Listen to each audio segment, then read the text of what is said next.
छोटी छोटी terms short questions में आ सकते हैं। ऐसे क्वेश्चन 1 मार्कर में भी आ सकता है, 2 मार्कर में भी आ सकता है, 3 मार्कर में भी आ सकता है।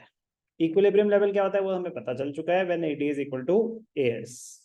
अब वो कह रहे हैं कि equilibrium according to classical economists, equilibrium level of income is attained always at full employment level according to classical economists।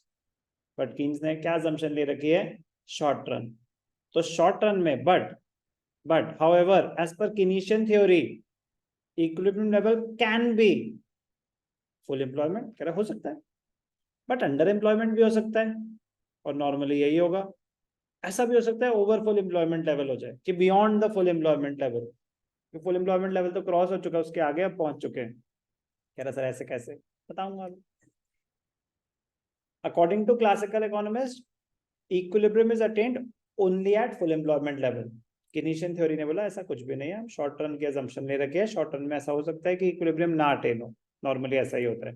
हो सकता है अटेन हो जाए, हो सकता है मतलब फुल एम्प्लॉयमेंट इक्विलिब्रियम हो सकता है, उससे भी हम आगे बढ़ जाएं। कह रहे लेकिन सर फुल एम्प्लॉयमेंट से आगे बढ़ कैसे सकते हैं, फुल एम्प्लॉयमेंट मतलब all the resources have been fully utilised, उससे आगे कैसे, मतलब जितने रिसोर्सेज थे पूरे यूटिलाइज हो गए।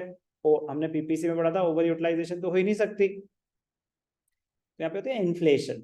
क्या होती है यहाँ पे, inflation. What is national income, national income is the output produced और the value of output produced. Is it the output produced और the value, it is the value, it is the value. तो एक time के बाद inflation की तो level of income तो बढ़ रहा है, लेवल ऑफ आउटपुट तो बढ़ रहा है, बट रियल टर्म्स में नहीं, नॉमिनल टर्म्स में। बचपन में पढ़ा था ना रियल इनकम नॉमिनल इनकम। तो नॉमिनल इनकम होता है income at current prices, real income होता है इनकम एट कांस्टेंट प्राइसेस। पढ़ते हैं एक करके। Point, equilibrium can be at full employment level, at under employment level, at over full employment level. यही हो ना बेटा, क्या एंगल कैसे चेंज हो गया। अच्छा चलो एक एक करके मैं कह रहा हूँ, ये शॉर्ट क्वेश्चन में आ सकता है। What do you mean by full employment equilibrium, when the equilibrium is attained at full employment level, कि रिसोर्सेज भी पूरे यूटिलाइज्ड और AD is equal to AS। It refers to a situation when AD is equal to AS at full employment level. तो कुछ नहीं, आप graph तो same ही बनाएंगे AD और AS का, बस उसको मार्क क्या कर देंगे, ये जो लेवल ऑफ इनकम है ये है ना, ये Q क्या है, level of income output employment. तो क्या है ये, फुल एम्प्लॉयमेंट, खुद हमने हाईलाइट करा है, ठीक है ना। तो ऐसा कुछ नहीं कि वहां पे कुछ अलग हो रहा है, नहीं, कह रहे यही जो है ना यहाँ पे फुल एम्प्लॉयमेंट अचीव हो गया है। अगर फुल एम्प्लॉयमेंट इक्विलिब्रियम लेवल पे अचीव हो जाए तो उसको बोलते हैं फुल एम्प्लॉयमेंट इक्विलिब्रियम। अब ध्यान से देखना, कह रहे फुल एम्प्लॉयमेंट थी, ये है फुल एम्प्लॉयमेंट लेवल, ठीक है ना। अब अगर AD AS, AD equal to AS तो यहाँ हो गया, इस लेवल ऑफ इनकम पे हो गया, तो इसको क्या बोलेंगे, अंडर एम्प्लॉयमेंट, कि we have attained equilibrium before the full employment level. अब अगर AD ऐसा होता तो होता फुल एम्प्लॉयमेंट लेवल। अगर AD ऐसा होता तो बियॉन्ड बियॉन्ड फुल, तो हायर लेवल ऑफ इनकम पे। तो कुछ नहीं, आपको बस एक पहले तो ADS बनाना है, और जहां पे वो इक्विलिब्रियम है बस वहीं पे मार्क कर देना है कि फुल एम्प्लॉयमेंट है।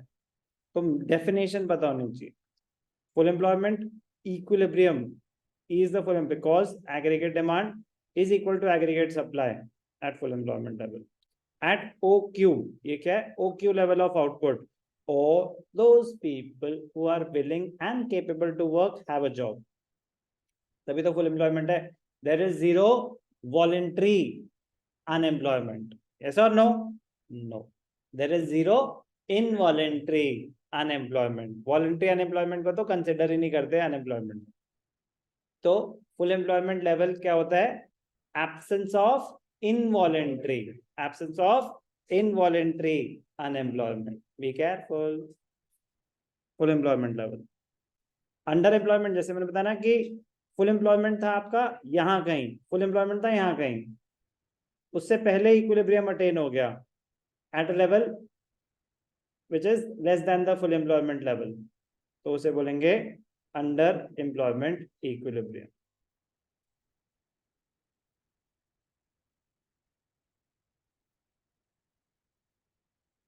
कह रहे ये जो है ना, ये फुल एम्प्लॉयमेंट लेवल है। क्या है ये? फुल एम्प्लॉयमेंट लेवल है। तो अगर एडी से कम होगा तो इक्विलिब्रियम तो आ गया, but at a level which is less than the full employment level, तो उसको बोलते हैं अंडर एम्प्लॉयमेंट इक्विलिब्रियम। कोई doubt? Clear? Over full employment,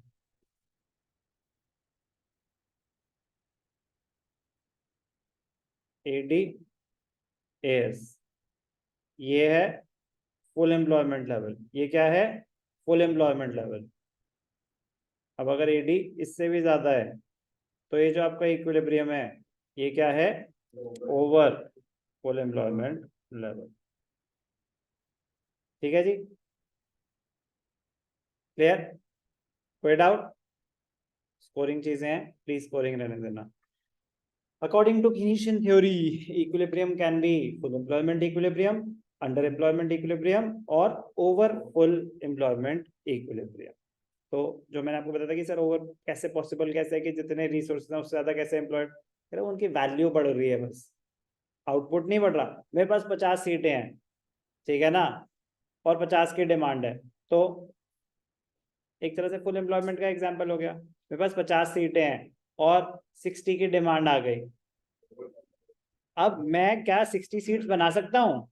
नहीं, मैं एडवांटेज लूंगा, मैं कहूंगा कि 5000 पर सीट की जगह मैं 6000 पर सीट लूंगा, तो होंगे 50। बट अब 6000 पर सीट, तो अब कितना हो गया? 3 लाख। 3 लाख हो गया, तो पहले क्या हो रहा था? 2,50,000 हो रहा था। तो वैल्यू ऑफ आउटपुट तो बढ़ गया ना, रिसोर्सेज तो पहले ही फुल यूटिलाइज थे और जगह ही नहीं है, लेकिन अब उनकी वैल्यू बढ़ गई, महंगाई बढ़ गई। They create inflationary pressure. Over full employment में क्या होता है? Inflationary pressure. अंडर एम्प्लॉयमेंट में क्या होता है? अंडर एम्प्लॉयमेंट मतलब कि डिमांड इज लेस, ठीक है ना, तो डिफ्लेशनरी टेंडेंसीज आ जाते हैं उसमें। तो नेक्स्ट सेगमेंट, नेक्स्ट चैप्टर में हम पढ़ेंगे excess demand, deficient demand, inflationary gap, deflationary gap. तो इसी का ही आगे कंटिन्यूएशन है एक तरह से। तो जो ओवर फुल एम्प्लॉयमेंट इक्विलिब्रियम है, it leads to inflation.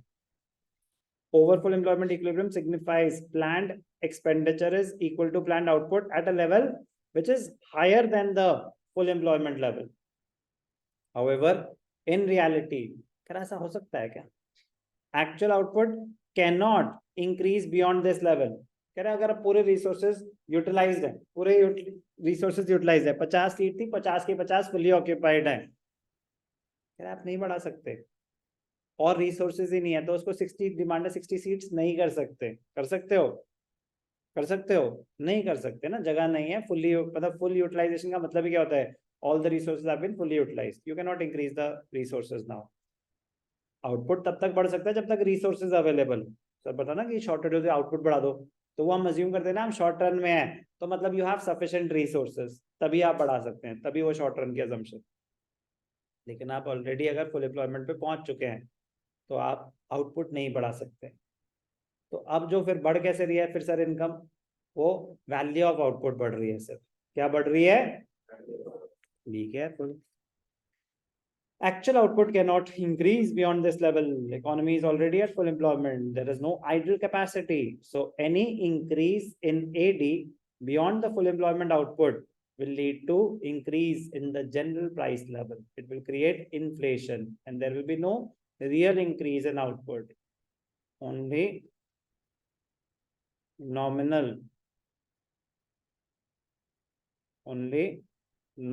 income will increase. Clear? Fade out?